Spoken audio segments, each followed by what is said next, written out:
Bonjour à tous, vous savez, tout ce qui nous entoure a été inventé par quelqu'un. Ça peut être à partir d'un échec heureux, comme par exemple le micro-ondes ou le Viagra, ou encore d'une vraie proposition travaillée avec le temps et testée. Ces inventions ont la particularité d'améliorer notre quotidien et de nous protéger ou de nous tuer. Et c'est de ça dont on va parler aujourd'hui. Non pas des inventions qui ont pour but de prendre des vies humaines, mais celles qui ont malheureusement eu la peau de leur inventeur. Vous l'aurez compris, nous allons remonter dans le temps pour découvrir ou redécouvrir des histoires qui changeront plus ou moins l'histoire. Et c'est d'ailleurs le meilleur moment pour vous parler d'un site qui va vous permettre de traverser les années en quelques clics.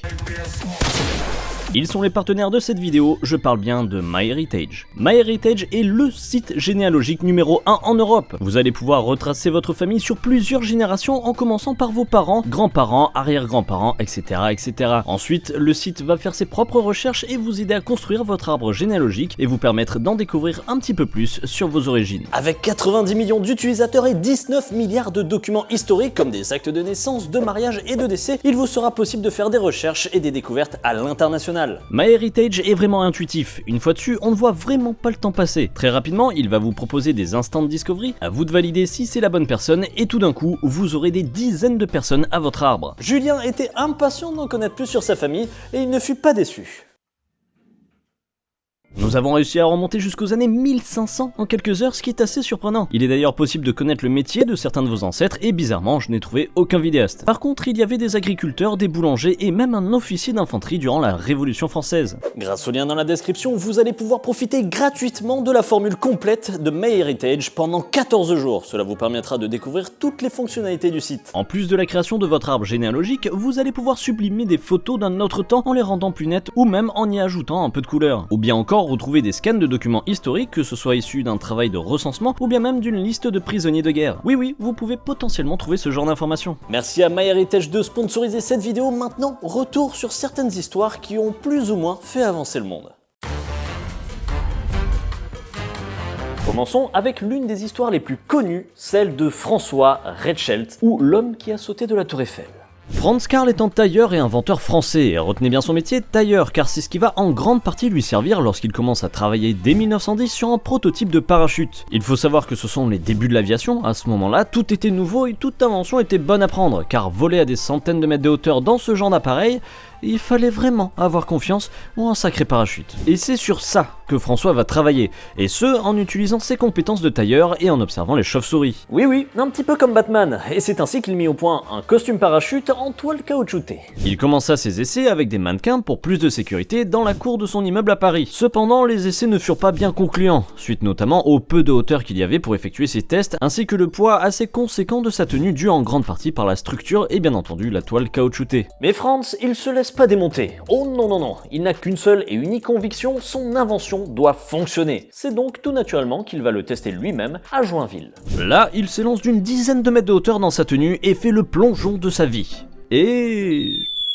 il se ramasse sur le sol en contrebas, sans trop se faire mal grâce à un tas de paille qu'il avait mis pour amortir sa chute. Oui, on est complètement dans un saut de la foi d'Assassin's Creed. Bon, là vous êtes en train de vous dire, à juste titre, que ça ne marche pas. C'est trop gros et il n'y a pas assez de hauteur pour gonfler correctement son mécanisme et avoir assez de friction avec l'air pour le ralentir et atterrir en douceur. Eh bien ça tombe bien parce que c'est exactement ce que va se dire Franz aussi. Donc la solution, aller plus haut. Je crois pas que ce soit une bonne... Ah, l'histoire nous le dira. Nous sommes le 4 février 1912 et c'est LE grand jour. Franz a donné rendez-vous aux journalistes de la France entière pour faire une démonstration de son invention depuis la Tour Eiffel. C'est le moment ou jamais de prouver que son parachute fonctionne bel et bien. La préfecture de police lui donne ainsi le feu vert pour jeter un mannequin équipé de son invention du premier étage de la Tour Eiffel, soit à plus de 57 mètres de hauteur. Franz accepte, mais contre toute attente s'équipe lui-même du costume pour prouver qu'il a confiance en son invention. Donc, je rappelle que sur les 3 derniers tests, aucun n'a montré son efficacité et pire, il s'est déjà vautré à plus de 10 mètres de hauteur sur son dernier test. Mais soit. À 8h22, devant une trentaine de journalistes, et après avoir hésité pendant plus de 40 très longues secondes, Franz se décide enfin à faire le grand saut pour prouver que son invention peut sauver des vies. Et tout de suite, une reconstitution de l'événement. En fait, sa voilure ne s'est pas déployée correctement et même pire, elle s'est repliée au-dessus de lui, le laissant tomber en chute libre et s'écrasant quelques secondes plus tard sur le sol dur. Et oui, je rappelle qu'il n'y a aucun mécanisme pour amortir sa chute puisqu'il n'était pas censé sauter, hein. C'était un mannequin qui était censé faire le grand plongeon, pas lui. Le trou laissé dans le sol par son impact mesurait tout de même plus d'une quinzaine de centimètres de profondeur. Alors bien entendu, au vu de la violence du choc, notre Franz s'en est allé sur le coup. Il avait tout de même fait son testament la veille, ce qui démontre qu'il n'avait quand même conscience que son invention avait de grandes chances de ne pas fonctionner. Alors, qu'est-ce qui n'a pas marché? Vous l'aurez remarqué, mais son parachute est une sorte de mélange entre un wingsuit et un parachute un petit peu trop encombrant. L'un des plus gros problèmes étant qu'il est attaché sur tout son corps, des épaules à ses bras jusqu'à ses jambes. Il faut donc qu'il soit absolument à l'horizontale pour que son parachute se déploie correctement. Également, le poids de son dispositif fait en tissu caoutchouté qui, même si nous n'avons pas d'informations sur sa masse finale, avait l'air de rajouter une sacrée charge à freiner. La hauteur du saut aussi qui était largement trop basse. On pourrait également parler de la surface de portée et plein d'autres facteurs. Après ça, l'idée de son parachute a été abandonnée pour rester sur des modèles qui avaient déjà fait leurs preuves. Merci Franz néanmoins pour les travaux, juste la prochaine fois, testez votre invention avec des mannequins. Ça sera plus sécu. Enfin, du coup pas Franz, parce que... bon. Passons maintenant à l'histoire d'un homme qui ne tient pas vraiment à la vie. Il ne rêve que d'une chose, descendre les chutes du Niagara pour y réaliser sa meilleure cascade. Car oui, il est cascadeur professionnel, ou casse-cou, ou un peu des deux. Karel Soucek est tchécoslovaque. Né en 1947, il déménage au Canada à l'âge de 21 ans afin d'y concevoir l'objet de tous ses fantasmes. Un baril fait d'acier et de fibres de verre d'1,50 m de diamètre mesurant 2 mètres de longueur. On n'a pas tous les mêmes rêves, mais l'idée derrière est intéressante. Le projet est simple, créer un baril ultra résistant capable de vous sauver de tous les dangers. Et pour ça, il va voir les choses en grand et le tester dans la pire situation possible en se laissant chuter à l'intérieur de son invention depuis les chutes du Niagara. A noter que ce n'était pas le seul à avoir voulu tenter le grand saut, il était le 8e de la liste en 1984. Alors oui, les autres n'avaient pas son baril et à titre d'information, 3 décéderont durant leur chute sur les 7. Alors, ça paraît peut-être fou, mais pourtant, Karel Soucek va étudier cette cascade très sérieusement. De la conception à sa construction, il aura fallu 8 ans pour créer ce baril et mettre en place toute la logistique. Et de la logistique, il en faudra le 2 juillet 1984, jour où Karel va enfin réaliser son rêve. Dans un premier temps, il fit acheminer son baril dans un camion sans trop se faire repérer par la sécurité des lieux. Les 10 lieux durant lesquels il aura fait des tests pendant des années à l'aide de mannequins, car lui au moins, il a compris que c'est beaucoup plus safe de le faire avec des mannequins. Hein? N'est-ce pas, Franz? Mais c'était que pour les tests dans son coin. Là, il va voir les choses en grand et c'est le grand jour, celui où il va lui-même sauter des chutes du Niagara dans son baril indestructible. Malheureusement, il n'existe aucune image de la chute. Non, je déconne. C'était le plus gros du budget, 30 000 $ pour avoir tous les angles de caméra possibles. Et oui, il faut rien louper. À titre d'information, la fabrication de son invention, à savoir le baril en lui-même, a coûté 1 500 $. Bref, il faut que ça marche.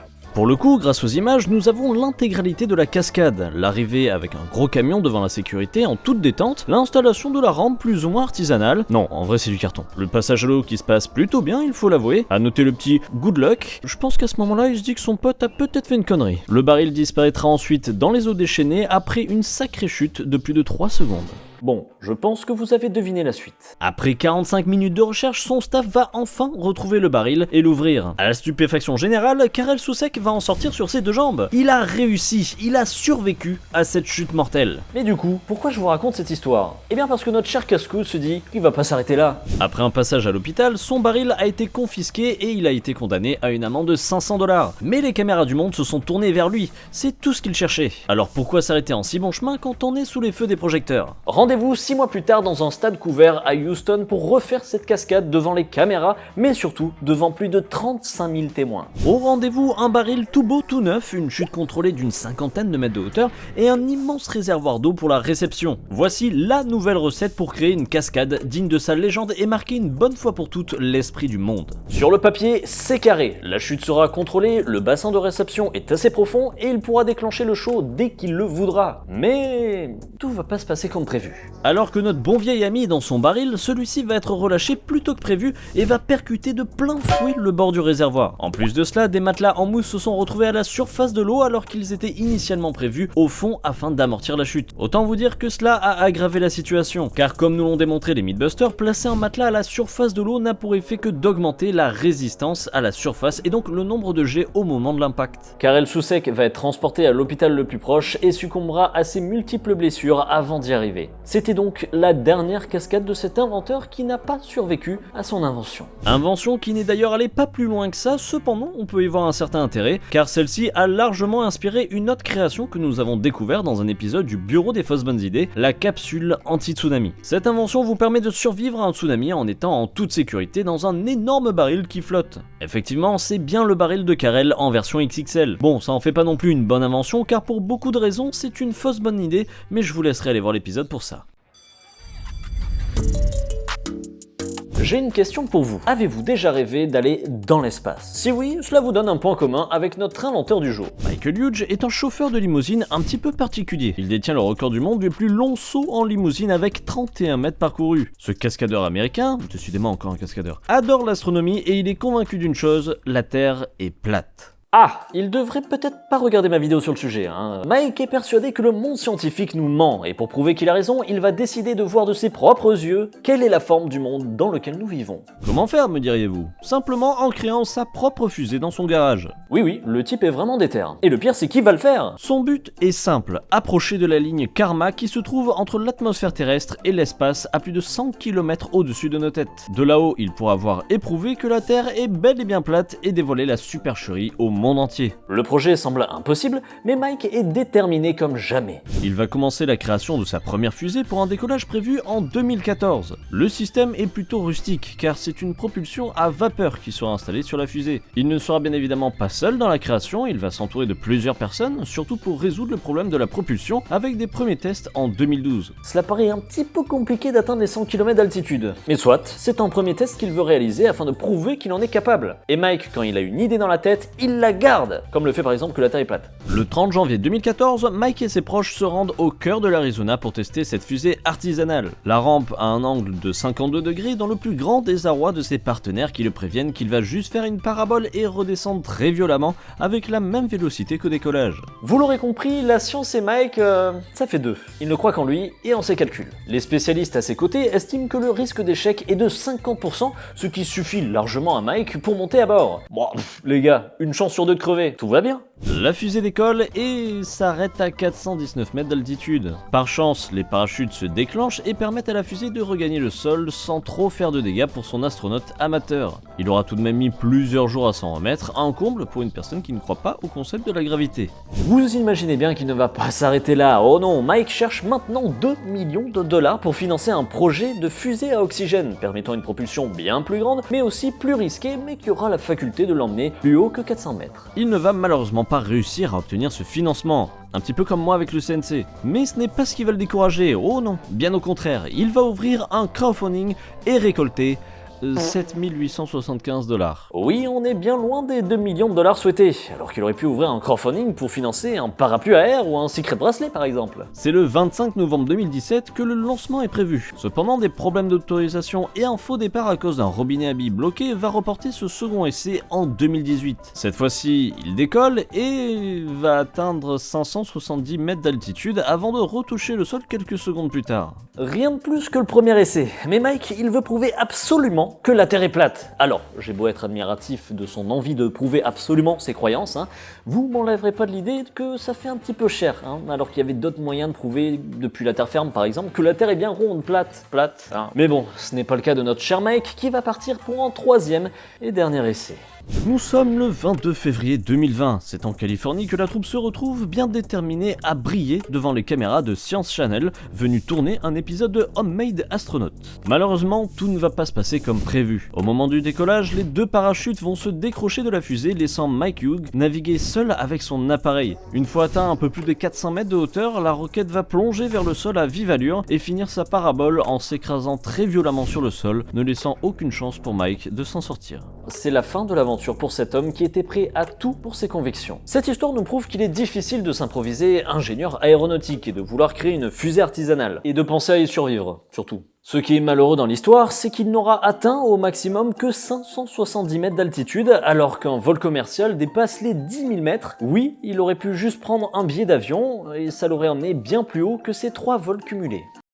Et bien voilà, j'espère que ces 3 histoires d'inventeurs qui ont eu un destin plutôt tragique vous donneront l'envie, vous aussi, d'inventer des trucs. Juste utilisez un mannequin pour faire vos tests, hein. Voilà, simple idée. Hein. Sachez qu'il nous reste encore pas mal d'histoires de ce genre, donc si vous êtes friand, n'hésitez pas à nous le dire dans l'espace commentaire si vous voulez un épisode 2, ou même de liker la vidéo, ça agit un petit peu comme un applaudimètre, hein, et on saura si vous êtes chaud ou non. De notre côté, on prépare la suite de Science Coder et de Crash Lab aussi, et ne vous inquiétez pas, on bosse également sur Unbolter, pas de date précise pour le moment, mais une chose est sûre, au vu de ce qu'on a déjà commencé à écrire, ce sera du jamais vu sur le YouTube Game FR. Et on rappelle merci une nouvelle fois à MyHeritage pour avoir sponsorisé cette vidéo, n'hésitez pas à cliquer sur le lien dans la description ou de scanner le QR code afin de profiter de la formule complète pendant 14 jours gratuitement. Merci à tous d'avoir suivi cette vidéo et à très vite pour faire de grosses conneries, c'était Lenny, ciao.